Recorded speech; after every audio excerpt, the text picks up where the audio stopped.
நம்மோடு திரு எஸ்.வி. சேகர் இணைந்திருக்கிறார். வணக்கம் சார். வணக்கம். தற்போதுள்ள சூழல்ல காலையில நீங்க செய்தியாளர்களையும் சந்திச்சீங்க. ஆளுநரோட நடவடிக்கையை நீங்க எப்படி பாக்குறீங்க? இதுவரை இப்ப 4 நாட்கள் ஆகிவிட்டது.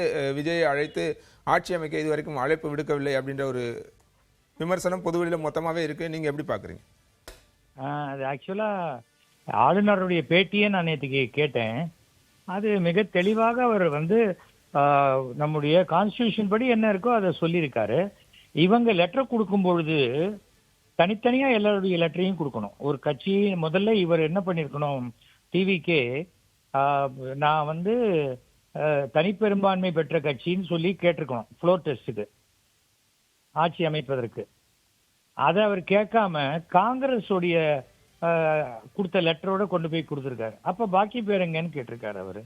காங்கிரஸோட கொடுத்தாலும் காங்கிரஸ்ல 5 பேருடைய எம்எல்ஏடைய லெட்டரும் தனித்தனியாக அவர் கொடுத்துருக்கணும். இது எல்லாமே அவங்களுக்கு ஒரு லேக் ஆஃப் எக்ஸ்பீரியன்ஸ், அனுபவமின்மையின் காரணமாக கொஞ்சம் சொதுப்பிட்டாங்கிறது தான் உண்மை. இதுல கவர்னரை போய் குத்தம் சொல்றதுல ஒண்ணுமே இல்லை. இப்போ நீட் எக்ஸாம் எழுத போகும்போது இந்த இதை கொண்டு வரல, போய் எடுத்துட்டு வானா ஓடி போய் எடுத்துட்டு வராங்க. அந்த மாதிரி தான் இது.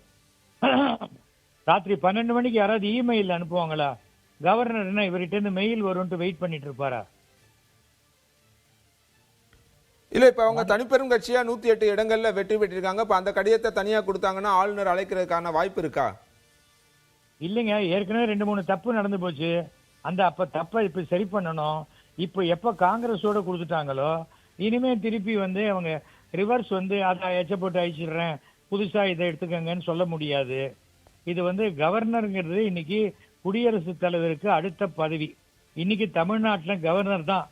இன்னைக்கு யாரும் சீஃப் மினிஸ்டர் இல்ல. 5ஆம் தேதி சட்டமன்றம் கலைக்கப்பட்டு விட்டது. இப்போ 3 நாள் முன்னாடி புது சட்டமன்றம் வரல. இப்ப கவர்னர் ஆட்சி தான் இன்னைக்கு நடந்துட்டு இருக்கு. அடிப்படையா புரிஞ்சுக்கணும். அப்போ அவருக்கு ஒரு பொக்கையோட கூட போக தெரியலையே அவங்களுக்கு. இதுல சரியான செங்கோட்டையன் போன்றவங்க 9 தடவை எம்எல்ஏவா இருந்திருக்காங்க. அவங்கள என்ன கூட்டிட்டு போயிருக்கணும்? இல்ல, அவரு உடன் இருந்தார் போல இருக்கு. அவரு கூட இருந்தாரு, புஷியானந்த் மத்தவங்க இருந்தாங்க. உடன் இருந்தார். அவர் ஒன்னும் லீட் பண்ணல.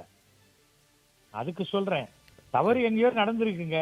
தவறு இருக்கத்தான் அந்த தவறை வைத்துத்தான் அவர் பதில் சொல்லிட்டு இருக்காரு கவர்னர். அத கவர்னர் சொல்றத நம்ம அரசியலாக்கி பாக்குறதுல எந்த விதமான பிரயோஜனமும் கிடையாது. கவர்னர் ஒரு தீர்ப்பு கொடுத்த பிறகு அந்த தீர்ப்புக்கு எதிராக வேணா நீங்க கோர்ட்டுக்கு போலாமே தவிர இப்ப நேரடியா போக முடியாது. திமுக கூட்டணியில் இடம்பெற்றிருக்கும் 3 கட்சிகள், விடுதலை சிறுத்தைகள், இந்திய கம்யூனிஸ்ட், மார்க்சிஸ்ட் கம்யூனிஸ்ட் கட்சிகளோட ஆதரவை விஜய் கேட்டிருக்கிறார். அவர்கள் என்ன நிலைப்பாடு எடுக்க கூடும் நினைக்கிறீங்க? அதெல்லாம் ஆதரவு கொடுக்குறாங்கன்னா அவங்க லெட்டர் கொடுக்கணும். அந்த லெட்டர் கொடுக்காத வரைக்கும் ஆதரவுங்க எல்லாம் வாய் வார்த்தையா சொல்லலாம். அவங்க லெட்டர் கொடுக்க மாட்டாங்க. இப்ப பாருங்க, காங்கிரஸ் கொடுத்த லெட்டரால அந்த இண்டி கூட்டணியே உடைஞ்சு போச்சு டோட்டலா. இவங்க எதிர்காலத்தை பாழாக்கி கொள்ள மாட்டார்கள் என்பது புத்திசாலிகளாக இருந்தால் இவர்கள் எதிர்காலத்தை பாழாக்கி கொள்ள மாட்டார்கள். மற்றொரு புறம் அதிமுக திமுக கூட்டணி, இது இப்ப 10ஆம் தேதி வரைக்கும் உங்களுக்கு கால அவகாசம் இருக்கு. அதுக்குள்ள அவங்க மெஜாரிட்டி ப்ரூவ் பண்ணல அப்படின்னா அதிமுக திமுக கூட்டணி அமைப்பதற்கான வாய்ப்புகள் இருக்கா? ஏன்னா ஊடகங்களை பெருவாரி அது எல்லா இடத்துலயும் சொல்லப்பட்டுட்டே இருக்கு. திமுக கூட்டணி வாய்ப்பு வரத்துக்கு சான்ஸ் இல்ல. அதிமுக ஆட்சி அமைத்து திமுக வெளியில இருந்து வேணா சப்போர்ட் பண்ணலாம். நாட்டின் நன்மைக்காக, தமிழ்நாட்டினுடைய எதிர்காலத்திற்காக. உடனே கேட்கலாம், அப்போ 1.25 கோடி பேர் விஜய்க்கு ஓட்டு போட்டு தேர்ந்தெடுத்திருக்காங்களேன்னு. 3 கோடி பேர் அப்ப 3 கோடி பேர் விஜய்க்கு எதிராக ஓட்டு போட்டிருக்காங்கல்ல, அவங்க ஆட்சி அமைக்கிறாங்கன்னு வச்சுக்க வேண்டியதுதான். இல்ல, மற்றொரு செய்தியை நம்ம பார்க்க முடிந்தது. தமிழக வெற்றி கழகத்தோட எம்எல்ஏக்கள் 108 பேர், ஒருவேளை நீங்க சொல்ற மாதிரி அதிமுக ஆட்சி அமைத்து திமுக வெளியில இருந்து ஆதரவு கொடுக்குறாங்க அப்படியான ஒரு சூழல் இருந்தா 108 எம்எல்ஏக்களும் ராஜினாமா செய்திருவாங்க அப்படின்ற ஒரு தகவலும் நேற்று இரவுல இருந்து அந்த செய்திகள் அந்த மாதிரி ஒரு தகவல் வந்ததுன்னா அது போன்ற ஒரு தவறு இருக்கவே இருக்காது. அது மிகப்பெரிய தோல்வியை தழுவும். இவங்க ஆட்சி அமைச்ச பிறகு சபாநாயகர் கிட்ட கொண்டு போய் தான் அவர்கள் 108 பேரும் தனித்தனி 108 பேர்ல 7 பேரை விட்டுருங்க, 8 பேரை விட்டுருங்க, விஜயோட கூட நிக்கிற 8 பேரை விட்டுருங்க, பாக்கி 100 பேர் தனித்தனியா லெட்டர் எழுதி நான் ராஜினாமா பண்றேன்னு சபாநாயகர் கொடுக்கணும். சபாநாயகர் அதை ஏற்றுக்கொண்டால்தான் அந்த ராஜினாமா ஏற்றுக்கொள்ளப்படும்.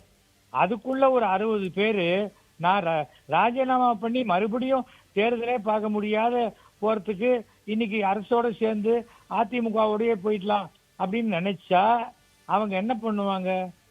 அப்படியே அந்த பக்கம் போயிடுவாங்க. நான் ராஜினாமா பண்ணல, அசம்பிளியில இருந்துகிட்டு அப்படியே டோட்டலா அவங்க வந்து அதிமுக ஆதரிச்சுட்டு அதிமுக எம்எல்ஏவா மாறிடுவாங்க. ஏற்கனவே நடக்கலையா அதிமுகல விஜயகாந்த் எம்எல்ஏ எல்லாம் என்ன ஆனாங்கன்னு?